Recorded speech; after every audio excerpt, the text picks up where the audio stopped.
What's up, guys? It's that time of year again. People are bringing their outdoor plants indoors, and they want to know if their lights are adequate enough to grow their plants. Well, let me show you how I know beyond a shadow of a doubt that my lights can grow plants. Know without any stretch of the imagination that your lights are adequate enough to grow your plants, you're going to want to pick up something like this. This is a Par/Lux meter. You can actually get them for your phone for cheaper than I bought this individual device for, but I'll show you how to use them real quick. It's super easy. So you just want to turn it on, and using this little eye, it's going to detect the amount of light that is coming through in measurements of micromoles, which I'm familiar with, or you can also convert to lux, or you could just get familiar with micromoles like I am. You want to get this little eye as close to whatever is conducting photosynthesis. So in the case of this carnivorous plant, we'll get it as close to the leaf as possible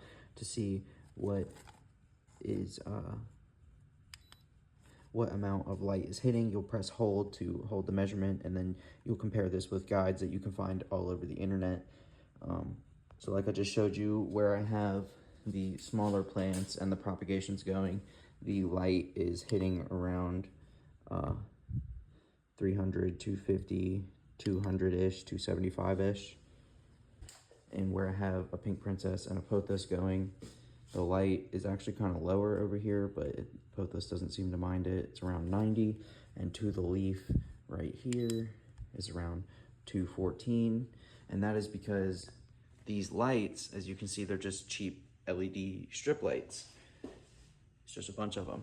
Now compared to these actually expensive Vivo sunlights, you'll see the difference when I cut it on. I'll use the pink princess for reference, since that's what we just did over here at a similar height with the LED strips.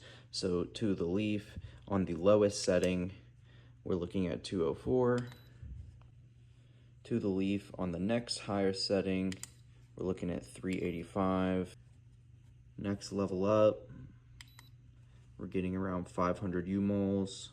And on the max setting, we're getting around 700 U-moles, which is quite bright and actually sufficiently bright to grow. Yeah, that's pretty much it. How do you know if your LED lights are bright enough and they are gonna work to grow your indoor plants?